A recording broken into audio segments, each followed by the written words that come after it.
welcome back to Sunny Live Trend. Thank you so much, guys, for tuning in. Well, guys, I'm back again with the Mzansi soap stories, and namhlanje sikhuluma ke ngokubuya ke kukaFikile kuZalo. Igama lakhe langempela guys, uNelisa wakwaMchunu. Ngizokhumbula guys ukuthi uNelisa was one of the people abaqala naye uZalo ngesikhathi ke lusaqala laphana ke ku SABC 1 wase ke eyahamba ke guys. So ke uZalo ke lumbuyisile guys. I don't know bambuyise because they want to shake things up, they want to, I don't know, to do what, but ke bambuyisa ke uNelisa Mchunu, and the only link anayo laphana kulomdlalo ke uSbu, because wayekade ke a girlfriend ke kaSbu. Asazi guys uSbu use umfundisi bakithi, uSbu use umfundisi.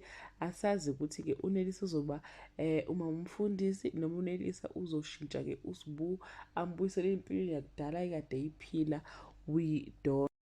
We don't know guys, we don't know ukuthi ke ukubuya kwakhe kuzokwenzani kahle kahle. Bona ke uZalo production bandla, I don't want to lie.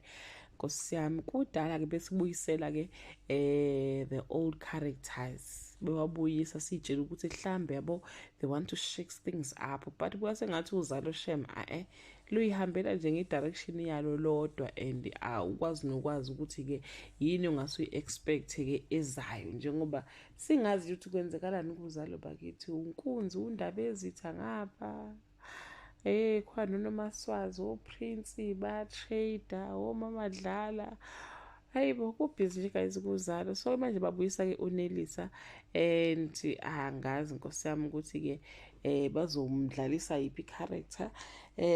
Uzothatha uSbu ambuse ebugebengweni, noma ke bazoba ke uma mfundisi noma umfundisi. We are about to see ukuthi ke what is the reason for the production to bring uNelisa back on our screen. So yeah guys, sesegcina ukumbona uNelisa ke I think it was last year around about April or this year, I can't remember. Kule story ade sikhona ke My Brother's Keeper. Emva lokho ke asiphindanga ke sambona just somona ke kuZalo. That brings us to the end of this video guys. Do comment below and share your opinion ukuthi ke what is your opinion ngokubuya wakhe. Are you happy? What are your expectations kwi production or kuma writers oZalo nge character ke kaNelisa Mchunu? Bye.